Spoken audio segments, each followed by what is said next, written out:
축원합니다.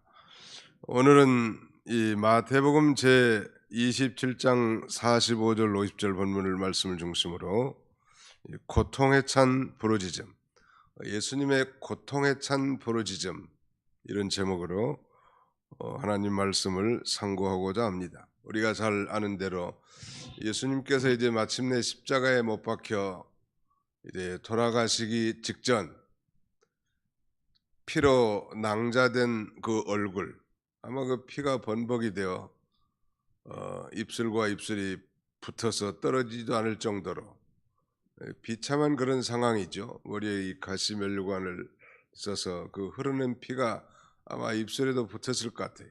떨어지지 않는 그 입술을 간간히 떨어뜨리면서 마지막 최후의 그 7마디를 하셨는데, 우리는 그것을 소위 가상칠언, 십자가 위에서 7마디의 말씀, 이 가상칠언이라고 합니다. 그 첫 마디는 우리가 잘 아는 대로 자신을 죽이는 그 원수들을 향한 그 용서의 기도를 통해서 하나님의 무한한 사랑을 나타내셨고요.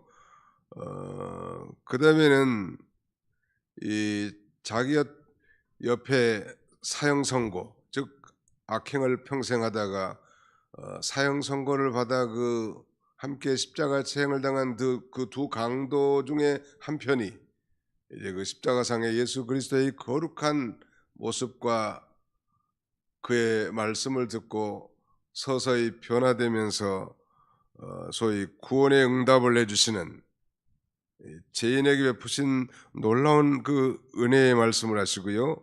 세 번째는 그 십자가에서 이제 달려서 그 십자가 밑에 오해라는 그 어머니 마리아를 젊은 사랑하는 요한 제자에게 부탁하는 그 예수님의 그 효성, 천륜을 다 행하면서도 인륜을 결코 잃지 않았던 예수님의 이 균형 잡힌 신앙을 우리가 배우게 되고, 오늘은 이 가상칠언 중 가장 중심이 되는 말씀인데 바로 이 고뇌의 간구, 즉 고통에 찬 부르짖음이 있습니다. 그 다음에는 이 갈증의 호소, 여섯 번째는 구원 성취의 선포, 다 이루었다. 그리고 마지막 이제 영혼을 하나님께 부탁합니다.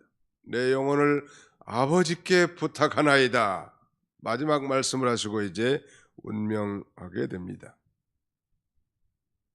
우리는 이 가상칠언을 잘 묵상하면서 기도하는 게 참 좋을 것 같은데, 그 한자 단어를 하나씩 넣어서 용락, 말하자면 용서의 기도의 용자, 그 다음에는 낙원의 허락의 낙자, 그 다음에는 이 어머니 모자, 용락 모기 버릴 귀자, 그 다음에 갈증의 호소의 갈자, 다 이루었다 이룰 성자, 그 다음에는 부탁할 때 탁자, 용락 모기 갈성탁, 이렇게 외워두면 참 좋을 것 같아요.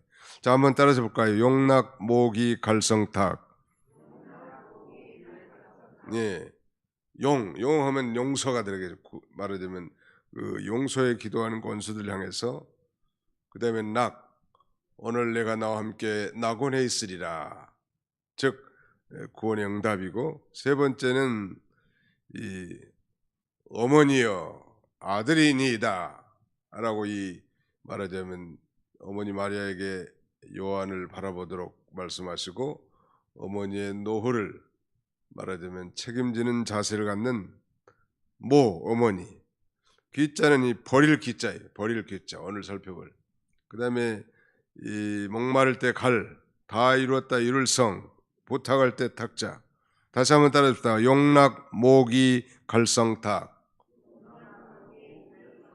그걸 생각하면서 하나씩 묵상하는 것도 이 고난주간 특세 가운데 아주 좋을 것 같습니다. 오늘 이 가상칠언 중 중심되는 고뇌의 간구, 마치 그 고통에 찬 이 부르짖음은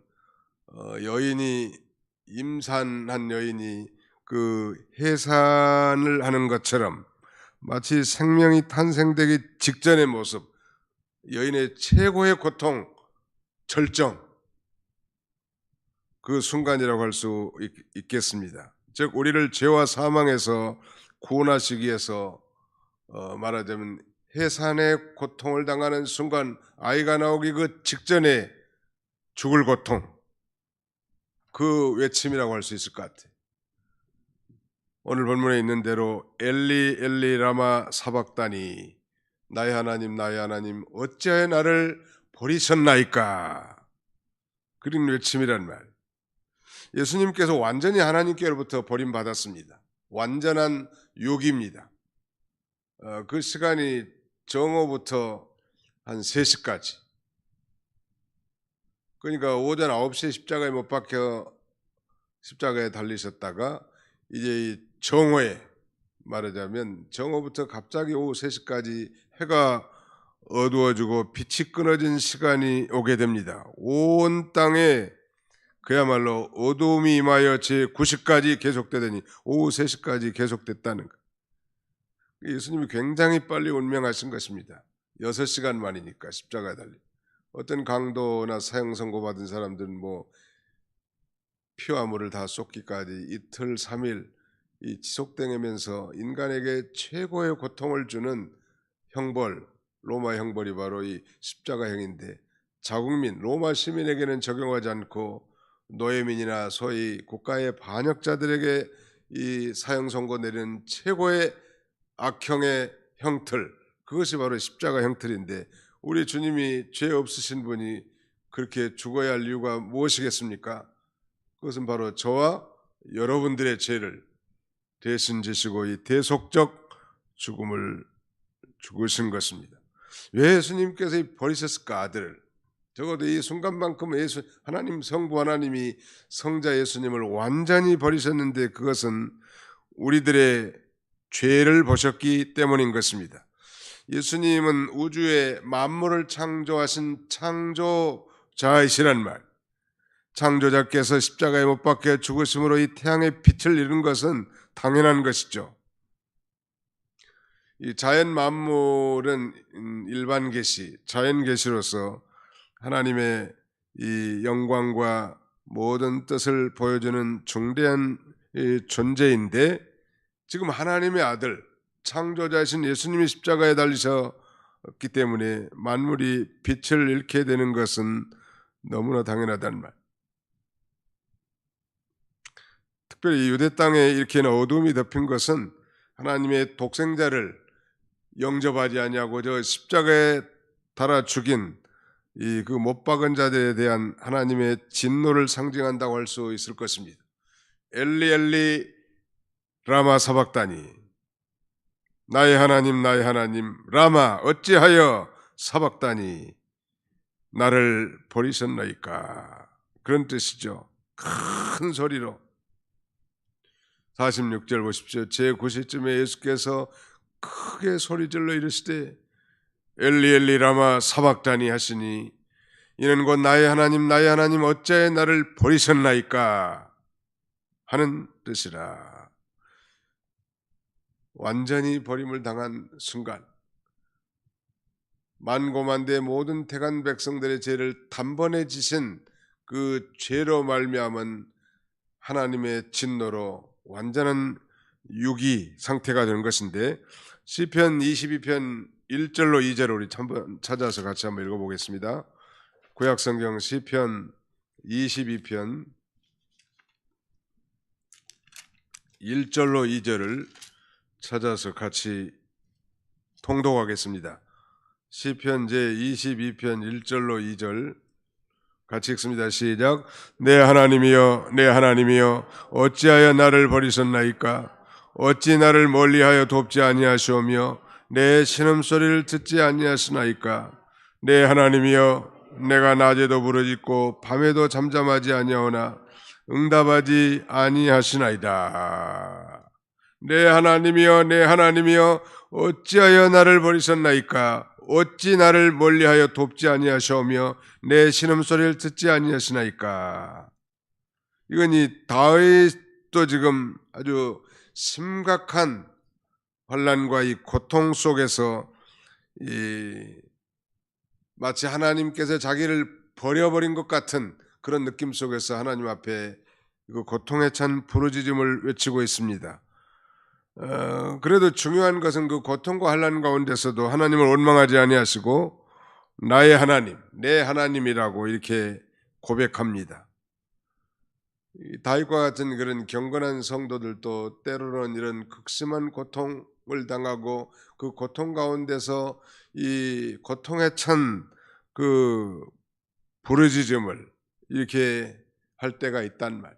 마치 아무리 하나님 앞에 기도하고 부르짖어도 응답하지 않으신 하나님, 마치 하나님은 나를 버리셨는가 그런 느낌이 들 만큼 그런 어려움을 당할 때가 있음에도 불구하고 하나님을 나의 하나님으로, 나의 하나님 하면서 하나님 앞에 간절히 부르짖는 거예요.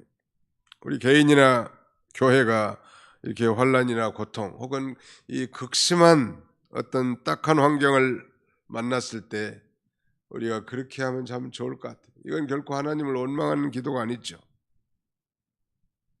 사실 하나님 우리에게 이 정말 엄청난 고통과 환난을 당하게 하신 것은 우리를 외면하는 것이 결코 아니고 오히려 그런 고통 가운데서 하나님께서 연단받게 하시려고 하신 하나님의 사랑의 경륜이고 섭리인데, 우리가 그때 해야 할 유일한 한 가지 방법은 다윗이나 예수님처럼 하나님 앞에 애타는 부르짖음뿐일 것입니다. 하나님께서 때로 도와주지 않은 것처럼 우리 기도에 묵묵부답할 때가 종종 있지요. 아니 그렇게 느껴질 때도 있지만 우리에게 더욱 간절하게 기도하게 하시려고 하나님이 응답하지 않을 때가 많단 말. 그러나 우리 예수님은 오늘 지금 사실 다윗은 하나님께 버림받은 느낌을 받았을 뿐인데 우리 예수님은 느낌 정도가 아니라 지금 정말로 만고만대의 모든 택한 백성들의 죄를 짊어지시고 그야말로 완전한 유기, 완전히 버림을 받은 것입니다. 우리 주님이 버림받을 이유가 전혀 없었지만 주님의 이 완전한 유기는 대형을 당한 것인데 우리 죄를 위한 형벌을 당한 것이기 때문입니다. 여기서 우리가 배울 수 있는 이 중대한 하나님의 성품 두 가지는, 첫째는 하나님의 이 공의이고 다른 하나는 하나님의 사랑인 것입니다. 예수님은 전혀 죄가 없으신 분이시지만 지금 이 순간만큼은 세상의 모든 죄를 짊어진 그야말로 이 철저한 죄인이었기 때문에 하나님께로부터 버림당하지 않을 수 없었던 것입니다. 이것이 하나님의 공의란 말, 하나님의 증오와 보응이 얼마나 엄격한가 우리가 잊지 않아야 합니다. 자기 백성이라도 징악상선, 악을 행하면 징계하시고 선을 행하면 상을 주시는 하나님이십니다. 택한 백성들이고 자기 언약 백성들이면 그들이 하나님 앞에 우상을 숭배하고 언약 백성들이 안식일을 지키지 않고 언약 백성들이 하나님보다 세상을 더 쫓아가니까 하나님이 그 사랑하는 자기 백성을 저 바벨론에 포로 잡혀가서 무려 70년간이나 비참한 생활을 하게 하십니다. 사실 그것은 자기 백성들을 일시적으로 좀 버린 것 같지만 그 주님의 마음의 본심은 그게 아니에요. 예레미야 29장에 보면 너희를 향한 나의 생각을 내가 하나니 재앙이 아니라 평안이요 장래에 소망을 주려는 것이니라. 죄를 짓는 걸 견딜 수 없어서 저 바벨론에 포로 잡혀가서 비차는 종살이하게 만들지만 그것도 역시 재앙이 아니라 평안이라고, 소망 있는 미래를 위한 것이라고 그렇게 선지자를 통해서 밝혀주고 있습니다. 하나님의 공의, 다른 하나는 하나님의 사랑입니다. 죄인을 사랑하셔서 우리를 얼마나 사랑하셨으면 하나밖에 없는 이 독생자를 아끼지 아니하시고 희생시켜 우리를 구원해 주신 하나님 아버지의 무한한 사랑을 이 십자가에서 드러내 보여주신 것입니다. 우리가 늘 듣는 얘기지만 어느 날 아주 죄를 짓고 이제 구류됐다가 재판장에 나타나서 재판을 받는데 고개를 딱 들어보니까 그 판사 녀석이 고등학교 자기 친구요. 야, 이거 내가 정말 하늘이 무너져도 솟아날 구멍이 있다더니 이런 어려운 절체절명의 순간에 친구를 만나다니 웬걸 좋아하는데 엄한 판결을 내리지요. 형벌의 판결을 내리는데 그래도 그것이 이 구류가 아니고 벌가금 처분을 받은 거예요. 괘씸하기도 했죠. 친구 녀석이란 자가 아마 절친이었던 모양인데 자기에게 훈방을 시키지 아니하고 엄한 벌을 내렸단 말. 그렇게 참 원망하고 있는 그 순간에 재판이 끝나자 그 판사가 이 해중석에 내려와서 자기 대신에 그 벌금을 다 물어준 것 같습니다. 그 엄한 판결을 낸 것은 그 공의를 세우기 위한 것이지만 친구를 사랑하는 마음으로 대신 벌금을 내준 것은 친구에 대한 사랑이겠죠. 동일하게 마찬가지입니다. 예수님은 죄가 전혀 없으신 분이지만 아무튼 창세로부터 아담으로부터 예수님 재림할 때까지 모든 택한 백성들의 죄를 단번에 영원히 속죄하게 해서 그 죄를 담당하신 대속적 죽음을 죽으셨는데 그것은 하나님의 공의에 해당되는 것이고 우리 편에서는 우리를 너무너무 사랑하셔서 독생자를 보내주셔서 우리의 모든 죄를 담당해 주신 하나님 아버지의 무한하신 사랑이 십자가상에서 다 드러나게 된 것입니다. 우리 주님은 십자가상에서 계속 이 시편 22편을 묵상하고 기도하면서 장차올 이 즐거움과 부활 승리를 바라보고 이 고통스러운 순환을 겪은 거예요. 그거 참 대단한 거죠.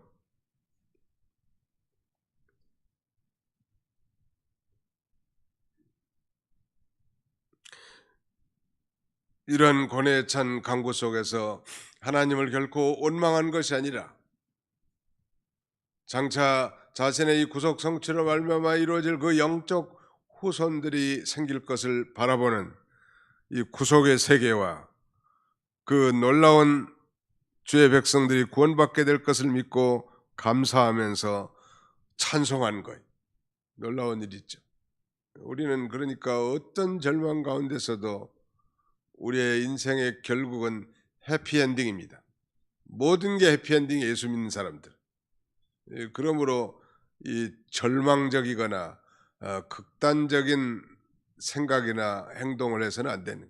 종종 안 믿는 사람은 자기가 의로운 척하면서 자살로 자신의 의로움을 드러내는 척하는데 이 사람이야말로 하나님 앞에서는 가장 교만한 사람입니다. 자살한 사람은 물론 무슨 연약해가지고 믿는 자라도 그런 극단적인 행동을 종종 취할 때가 있긴 합니다만 그래도 정당화될 수 없어요. 하나님 아버지 앞에 우리가 완전한 자가 누가 있겠으며 죄 짓지 않는 자가 어디 있겠냐. 애초부터 아담의 후손으로 태어난 존재이기 때문에 늘 실수에 실수, 그 다음에 허물에 허물을 짓고 사는 게 우리네 인생들이에요. 그때마다 십자가를 바라보는, 그때마다 주여 나를 불쌍히 여겨주옵소서. 마음은 그렇지 않는데 또 이렇게 하나님 앞에 범죄하였나이다. 하나님 앞에 나와 회개하고 바로 또 사는 거예요. 천국 가는 그날까지.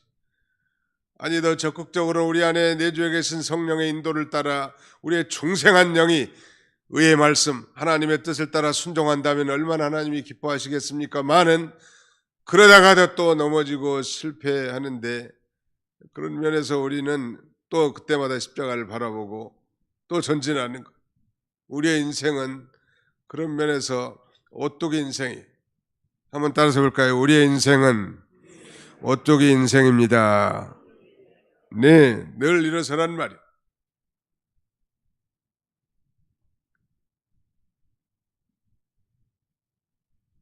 우리 주님은 십자가의 쓰리고 아픈 죽음의 고통 속에서도 이렇게 여호와 하나님과 끊임없이 연락하고 성경 말씀을 붙들고 그 말씀 힘이 되고 생명이 되고 능력이 되어서 그런 고통 가운데서 감사와 찬송으로 그 고난을 통과하는 거예요. 우리도 마찬가지입니다. 우리도 정말 견딜 수 없는 고난, 이해할 수 없는 환경 얼마나 많아요. 그때 이제 전에 듣고 배웠던 하나님의 말씀을 붙들고 예수님처럼 그 고통에 찬 부르짖음으로 그 환경을 통과해 나가야 할 것입니다. 거기 섰던 사람들은 잘 몰랐어요. 47절 거기 섰던 자 중에 어떤 이는 듣고 이르되 이 사람이 엘리야를 부른다 하고 그 중에 한 사람이 곧 달려가서 해면을 가져다가 신포도주에 적시어 갈대에 끼워 마시게 하거늘 그 남은 사람들이 이르되 가만두라 엘리야가 와서 그를 구원하나 보자 하더라. 거기 섰던 사람들은 예수님이 괴로워가지고 엘리야를 부른다는 거예요. 얼마나 엘라이라고 부르지니까 엘리야 부른 줄 아는 거예요 지금. 아마 엘리야가 상당히 유명한 선지자인 것은 확실한 것 같아요. 사람들이 예수님을 엘리야 정도로 생각한 사람들이 당시에도 많이 있었던 것 같은데 모세와 엘리야 하면 선지자의 아주 대표들 아니 율법의 대표.